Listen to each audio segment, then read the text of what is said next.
एक गांव का नाम था सोनापुर। चारों तरफ खेत, कच्चे रास्ते और बीच में कुछ झोपड़ियां। इसी गांव में रहता था रामलाल, एक बेहद गरीब किसान।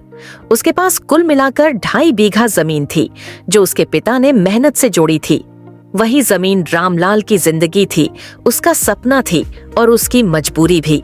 रामलाल की उम्र कोई 40 साल की रही होगी, लेकिन चेहरे पर झुर्रियां और आंखों में थकान किसी 60 साल के आदमी जैसी लगती थी। घर में उसकी पत्नी सीता, 10 साल का बेटा मोहन और 7 साल की बेटी गुड़िया थी। हर दिन की तरह उस दिन भी रामलाल सुबह 4 बजे उठ गया। टूटी हुई खाट से उठते हुए उसकी कमर चटक गई। सीता ने धीमी आवाज में पूछा, इतनी जल्दी क्यों उठ गए? रामलाल बोला, आज खाद डालनी है, अगर देर हो गई तो धूप तेज हो जाएगी। सीता ने एक पुरानी थाली में सूखी रोटी और थोड़ा सा नमक रखा। वही रामलाल का नाश्ता था। मोहन अब भी सो रहा था। स्कूल जाना था, लेकिन किताबें फटी हुई थीं और फीस 3 महीने से बाकी थी। रामलाल ने खेत की तरफ जाते हुए आसमान की ओर देखा और बोला, हे भगवान, इस बार बस फसल ठीक करवा देना। खेत और कर्ज खेत में पहुंचकर रामलाल ने मिट्टी को हाथ में लिया। सूखी बेजान मिट्टी। पिछले साल बारिश कम हुई थी, फसल आधी रह गई थी। बीज और खाद के लिए उसने साहूकार ठाकुर प्रसाद से कर्ज लिया था। ठाकुर की आवाज अभी भी कानों में गूंज रही थी, 6 महीने में पैसा नहीं दिया तो जमीन मेरी। रामलाल ने हल चलाना शुरू किया। धूप बढ़ती गई, पसीना गिरता गया, लेकिन उम्मीद कमजोर होती जा रही थी। दोपहर को खेत में ही सीता आई। चेहरे पर चिंता साफ थी। सीता बोली, आज ठाकुर के आदमी आए थे। रामलाल रुक गया। क्या कहा उन्होंने? कह रहे थे इस महीने का ब्याज भी बाकी है। रामलाल ने सिर झुका लिया। उसके पास कोई जवाब नहीं था।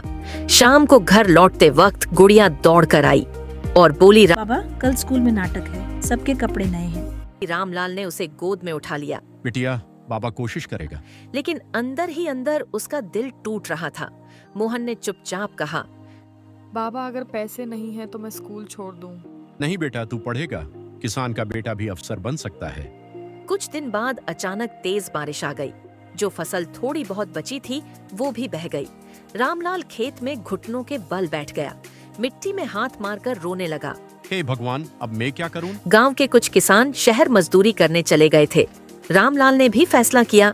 शहर में उसे ईंट ढोने का काम मिला। दिन भर मजदूरी, रात को फुटपाथ पर सोना।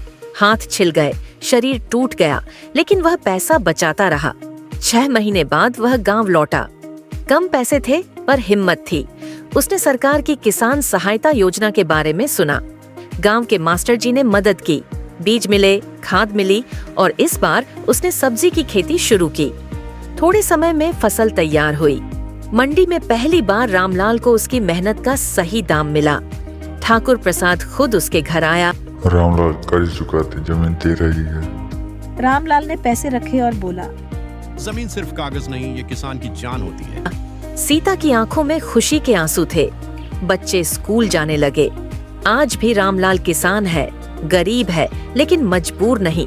वह जान गया था, अगर किसान हार मान ले तो देश भूखा रह जाएगा।